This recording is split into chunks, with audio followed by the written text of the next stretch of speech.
Well, hello, Cove Church. So great to be with you again today. I've missed you. It's been a little while since I've got to be in this particular seat today.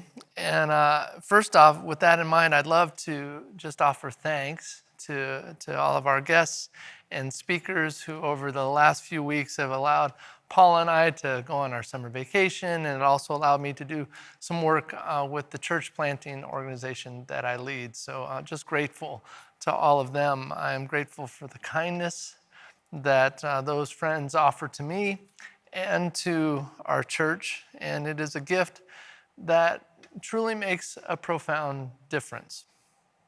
Appropriately, it is that very subject of kindness that brings us together today as we gather around what we're calling the table of kindness. Ralph Waldo Emerson wrote this: "You cannot do kindness too soon, for you never know how soon it will be too late." There's so much truth there, but included is the idea that kindness is found in the doing today, the acting, the moving from an idea to reality. When that happens, kindness actually becomes a powerful agent of change. You know, we once, when we lived in Redmond, we banked with a horrible bank. It was just a bad bank. Their policies were crazy and weird. There was so much bureaucracy and red tape. Anytime you tried to do anything, there was weird fees. They wouldn't even let us move money from our savings account to our checking account. And I remember asking why. They're like, well, it's like a national security risk if you do that. Like, really? When I move $20 from savings to checking, this is a national security risk. Yes, it's a national security risk. So things like that, stuff that didn't make any sense. But I stayed. We stayed with that bank the entire time that we lived there. And it was for one reason. One of the main tellers at the bank was kind to me. She made me feel like I was valuable as a person. I felt cared for. I felt like she was invested in my life. We stayed at that bank all that time simply because of the power of kindness. Kindness is the effort to keep what would logically be lost. Kindness calls us to be more in a world that constantly calls us to give less. Kindness is the action of grace. So if I have received grace in my life, kindness must then emerge from my life. So today we engage in a story and a table that invites us to that very thing. Our story includes a king and a man with a funny name. The king's name is David. Maybe you've heard of him. The man's name is Mephibosheth. In fact, right where you are, say it with me: Mephibosheth. Mephibosheth. Gesundheit. Good job. David's been through a lot here where we pick up this story. He's been through a war with the previous king, Saul. Eventually, Saul was killed along with David's best friend, Jonathan, who was Saul's son. Through that tumult and all those crises, finally, the kingdom is at peace. And we see David in a moment of reflection, and he says this, 2 Samuel, "Is there anyone left of the house of Saul, that I may show him kindness for Jonathan's sake?" The cry of David's heart was to show kindness. I wonder if that's what made him a man after God's heart. We're told that's who David was, a man after God's heart. We know it wasn't because of his pristine record that he did everything perfect, but at least included in that heart for God was a heart bent on showing kindness. So David asked the question, how can I show kindness to Jonathan's house? Now that's a bit tricky because it was also the house of his enemy, Saul, who he had gone to war with.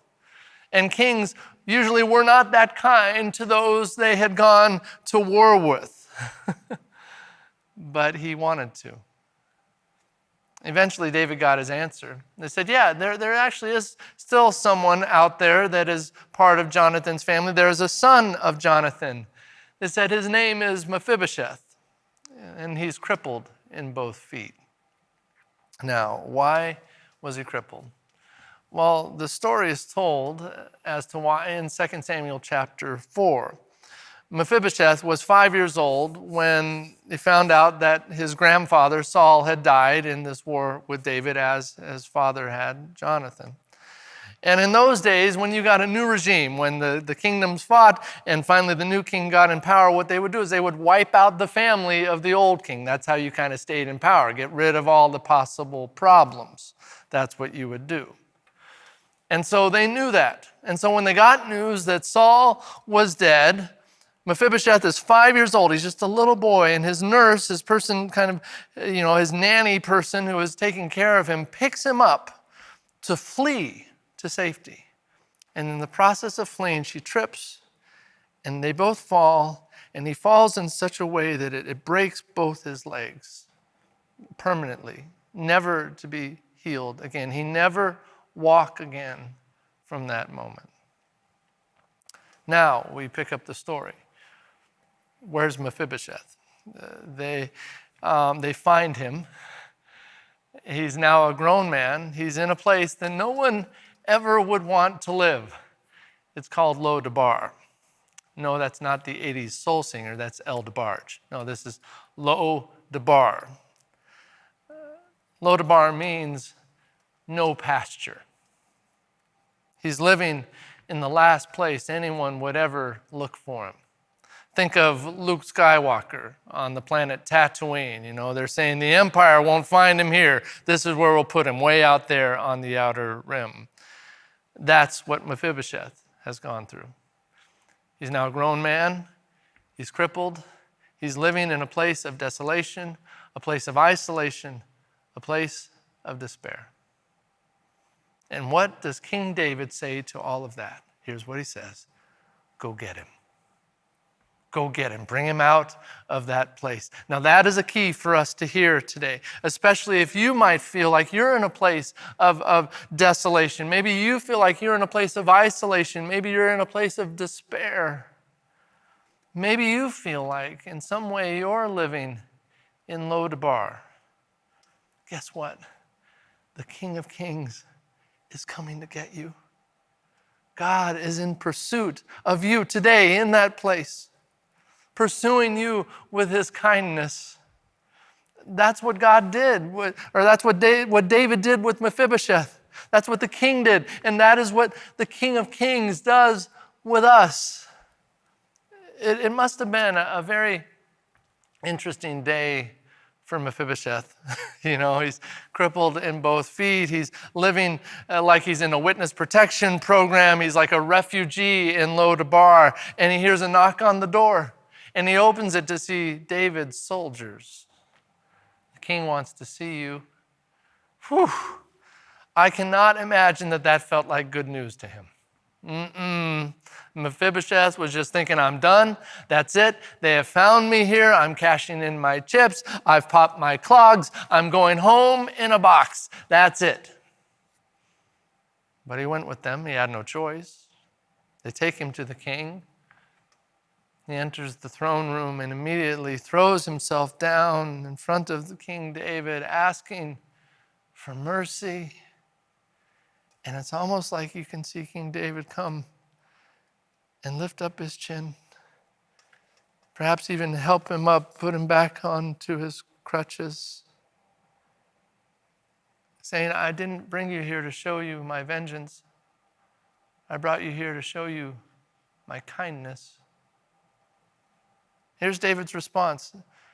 Don't be afraid, he said to him, for I will surely show you kindness for the sake of your father, Jonathan. I will restore to you all the land that belonged to your grandfather Saul, and you will always eat at my table. It's like a Willy Wonka turn of events. Mephibosheth thought for sure it was over, but now he's getting the whole chocolate factory. It's like, whoa, how is that happening?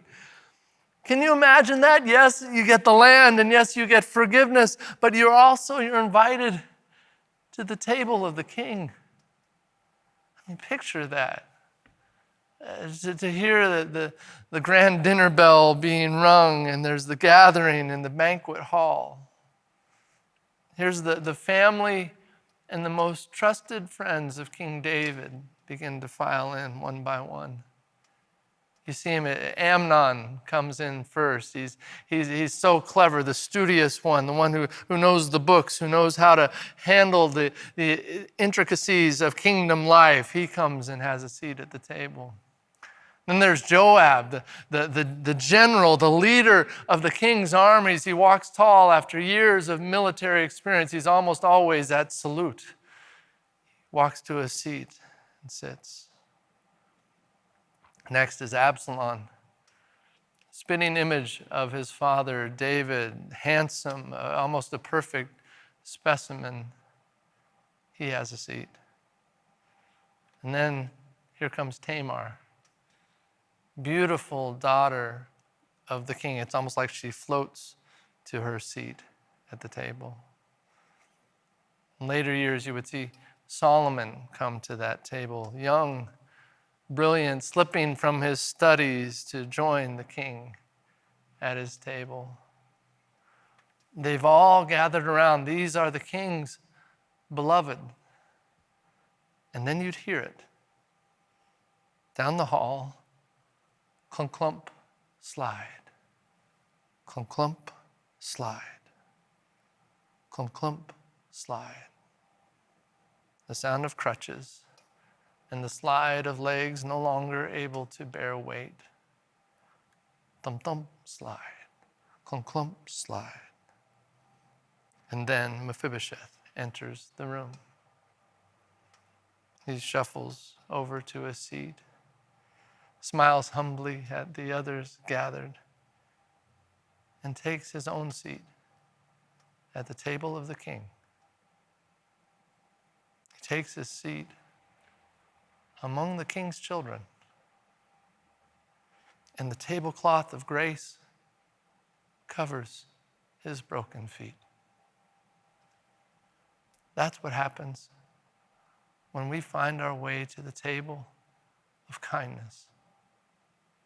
That people from every place in life, every possible background, from every possible brokenness, every person can receive this gift. That every person is invited to a seat at the table of the king, the table of kindness. And we come to that table not because we earn our way there, not because we're good enough, not because our merits made it possible. No, we come to that table simply because the king wanted to show us kindness. Each one of us comes to that table like Mephibosheth, limping, broken. But the good news is that the king has it in his heart to show us kindness, to show us grace, which means each and every one of us, friend, each of us has a seat at that table. So the question for us is this: what is keeping me from sitting at the table with the king? Is it fear? Is it anger? Is it doubt? Is it uncertainty? What is keeping me from taking my seat at the table with the king? Those places of loneliness and isolation that we impose on ourselves. Those places where we too are choosing to live in Lo Debar. God's invitation today is, would you leave that place and come to the table of kindness? Come to his table, friend. There's room for all. There's room for you. You know, today is a little bit different because I really want to draw out the application of this message by really engaging in this concept. That just as David had it in his heart to show us kindness, to show kindness to Mephibosheth, he wanted to show kindness to a particular family, to a particular person. Would we allow our time at God's table to lead us to do the same. This weekend in our live services, our in-person services, we will be talking around a table to various ministry leaders at our church, people who are showing God's kindness to many in our church, to many in our community.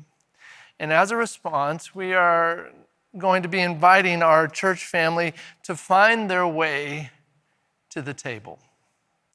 To, yes, receive God's kindness, but also to find their place in giving it away. Really to ask the question and identify the ministry that God has called us to invest our lives into, to join a ministry team, to take our seat at the table. Because God's kindness is both received and given away.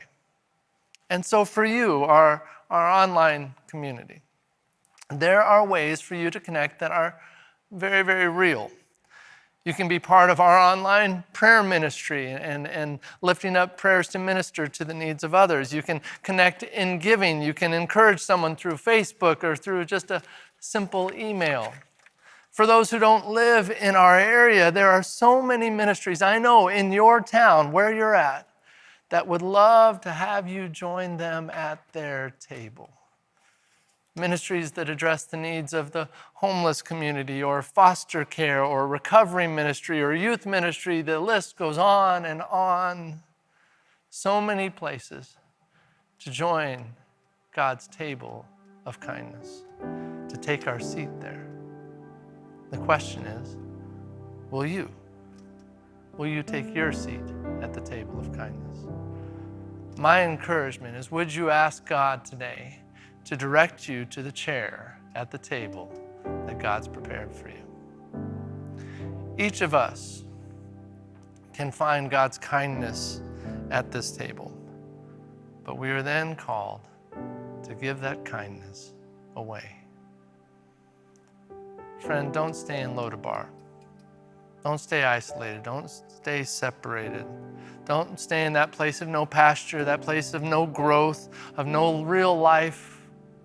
Instead, watch God do amazing things as you sit down at God's table of kindness, as you sit down at the table of the King.